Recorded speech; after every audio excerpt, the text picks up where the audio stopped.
I'm Tom Saffold. Welcome to another edition of George Washington Speaks. What did Sam Adams do when one-third of the Boston population showed up for a meeting? The Tea Destruction edition reveals that answer. On November 28, 1773, the tea ship Dartmouth arrived in Boston Harbor laden with tea. British law required that the Dartmouth must unload its cargo and pay the duties within 20 days, or customs officials could seize the cargo and unload it onto American soil. Sam Adams called for a mass meeting to be held at Faneuil Hall. The very next day, when a larger than expected crowd packed the hall, the meeting was moved to the larger Old South Meeting House. The meeting passed a resolution introduced by Adams based on a similar set of resolutions passed in Philadelphia. It urged the captain of the Dartmouth to send the ship back to England without paying the import duty. At the same time, 25 men were assigned to watch the ship and prevent the tea from being unloaded. However, Governor Hutchinson was determined to uphold the law, and he refused to grant permission for the Dartmouth to leave without paying the duty. Soon, two more tea ships arrived, the Eleanor and the Beaver. They were in Boston Harbor, and several more meetings occurred between concerned Bostonians, ship owners, and Governor Hutchin to work through the impasse. But the governor would not move from his position.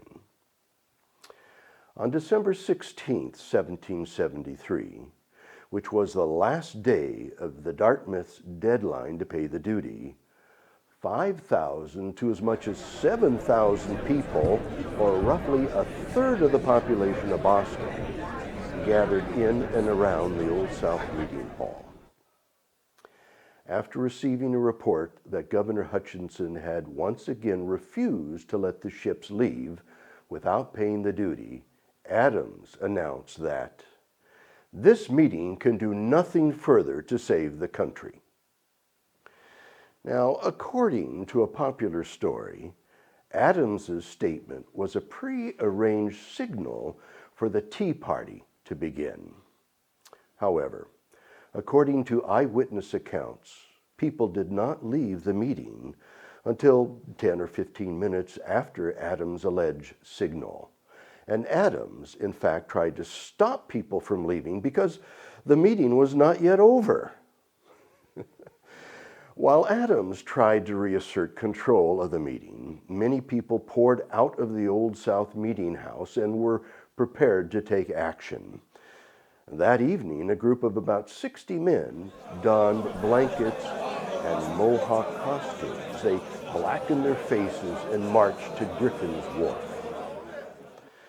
While disguising their faces in this manner would become necessary because of the planned illegality of the protest, dressing as Mohawk warriors was a different matter. It may be that they, the Sons of Liberty, wanted to send a message to King George that they were more identified with America than with their official status as subjects of the crown. The men rowed out to and boarded 3 vessels, and over the course of the next 3 hours, they dumped all of the tea into Boston Harbor. The property damage amounted to the destruction of some 92,000 pounds of tea in 342 chests. And that is how it came to me. I must admit that although I wrote in June 1774 that the cause of Boston ever will be considered as the cause of America, I privately voiced my disapproval of their conduct in destroying the tea. I and others believe that one's private property should be inviolate, that neither man nor government should be able to seize or destroy it without just cause. So we denounced this act of lawlessness and violence, and thought that the perpetrators should compensate the East India Company for the damages. Many Americans shared our sentiments and viewed the destruction of the tea in Boston as an act of vandalism by radicals, rather than a heroic and patriotic undertaking. In Britain, even those politicians who were considered to be sympathetic to the cause of the colonies were also appalled. This act, for the first time, had the result of uniting all of the parliamentary parties together against the colonies. Even Benjamin Franklin stated that the East India Company should be paid for the destroyed tea, all 90,000 pounds of it. Robert Murray, a New York merchant, went to Lord North with 3 other merchants, and they offered to pay for the losses, but the offer was turned down.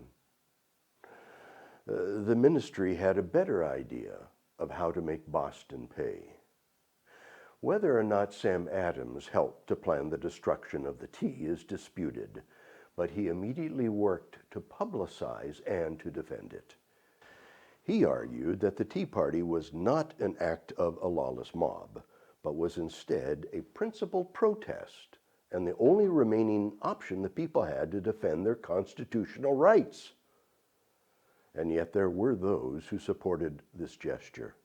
Surprisingly, in his December 1773 entry in his diary, which we recently gained access to, John Adams wrote this: "Last night 3 cargoes of Bohea tea were emptied into the sea. This morning a man of war sails." This is the most magnificent movement of all.